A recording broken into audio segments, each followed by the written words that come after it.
Hi மக்களே, welcome to our channel. இன்றைக்கி நம்ம என்ன வீடியோ பார்க்க போகிறோம்னா பேபியோட ஃபர்ஸ்ட் பர்த்டே. அதோட ஃபுல் vlog தான் நம்ம பார்க்க போகிறோம். நம்ம என்னென்ன பண்ணுறோம், அதுக்கப்புறம் என்ன நடக்குது, பர்த்டே டெக்கரேஷன் எப்படி பண்ணுறோம், எப்படி பர்த்டே செலிப்ரேட் பண்ணுறோம் அப்படின்றத இந்த vlog ஃபுல்லாகவே இருக்க போது, ஃபன்னாகவும் இருக்க போது. இப்போ நம்ம ரெடி ஆகிட்டோம். பேபியை தூக்கிட்டு கோயிலுக்கு போயிட்டு வந்துடலாம். கோயிலுக்கு போயிட்டு வந்துட்டு அதுக்கப்புறம் என்ன நடக்குதுன்றதை பார்க்கலாம். ஓகேங்க, நம்ம கோயிலுக்கு வந்துட்டோம். நம்ம வீட்டுக்கு பக்கத்தில் இருக்க கோயிலுக்கு தான் நம்ம வந்திருக்கோம், சிவன் கோயிலுக்கு. இப்போ நம்ம அன்னதானம் ப்ரொவைட் பண்ணலாம்.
வீட்டுக்கு வந்துட்டோங்க.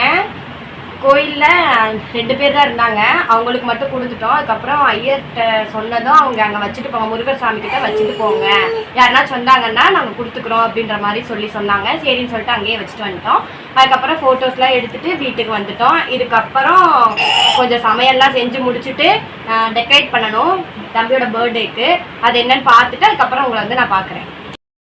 அன்றைக்கி வீடியோ என்னால் ஃபுல்லாக மேக் பண்ண முடியலை, ஏன்னா நாங்கள் நைட்டு பர்த்டே செலிப்ரேஷன் முடிச்சிட்டதுனால எடுக்கிறதுக்கு டைம் இல்லை. அதனால் மார்னிங் மேக் பண்ணலான்னு சொல்லிட்டு இப்போ நான் உங்ககிட்ட சொல்ல வந்திருக்கேன் என்னாச்சுன்னு சொல்லிட்டு. அன்றைக்கி நாங்கள் கோயிலுக்கு போனோம் இல்லைங்களா, கோயிலுக்கு போயிட்டு அன்னதானம் நாங்கள் கொடுத்தோம். இப்போ அங்கே 2 பேர் தான் இருந்தாங்க. அவங்களுக்கு கொடுத்ததுக்கப்புறம் சாமிகிட்ட போனவங்க வந்துட்டு மிச்சத்தை அங்கே முருகர் சாமிக்கிட்ட வச்சுருங்க, நாங்கள் வந்தாங்கன்னா கொடுத்துக்குறோம் அப்படின்ற மாதிரி சொல்லிட்டாங்க. சரின்னு சொல்லிட்டு நாங்கள் வச்சுட்டு வீட்டுக்கு வந்துட்டோம். வந்ததுக்கப்புறம் நான் பர்த்டே செலிப்ரேட் பண்ணுறது எப்படி டெக்கரேட் பண்ணுறாங்கன்னு காட்டுறேன்னு சொன்னேன் இல்லைங்களா, அதுவும் என்னால் பண்ண முடியல. ஏன்னா பேபி தூங்கவே இல்லை, நான் தான் ஃபுல்லாக இவனை பார்த்துக்கிட்டேன். சிஸ்டர் தான் எல்லா ஒர்க்குமே பண்ணாங்க. ஏன்னா இவனே வச்சுக்கிட்டு அந்த வீடியோவும் மேக் பண்ண முடியல. அதனால் சரி பண்ணி முடிச்சதுக்கப்புறம் உங்கள்கிட்ட காமிச்சிக்கலாம் அப்படின்னு சொல்லிட்டு நான் விட்டுட்டேன்.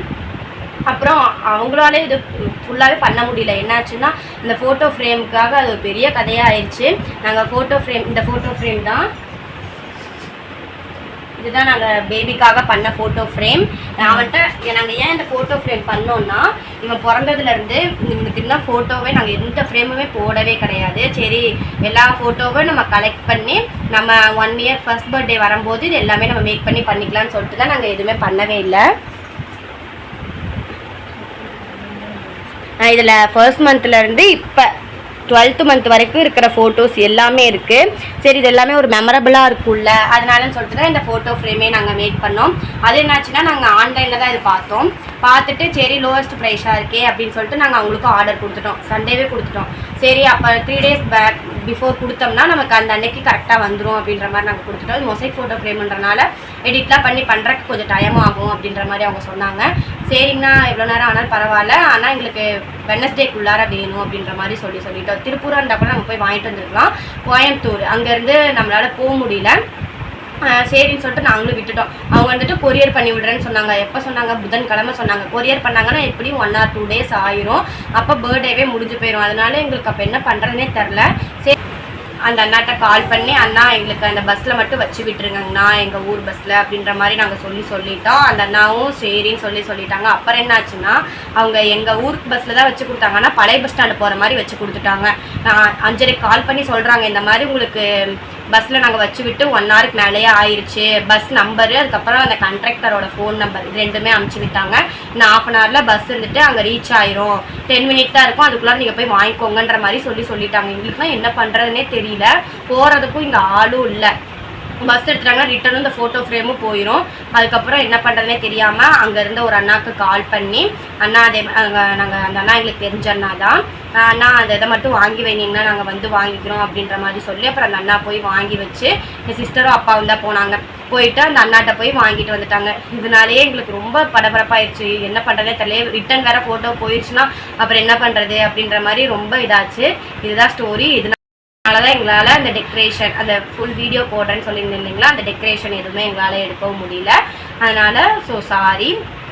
இதோட நம்ம வீடியோவே முடிச்சிடலாம்.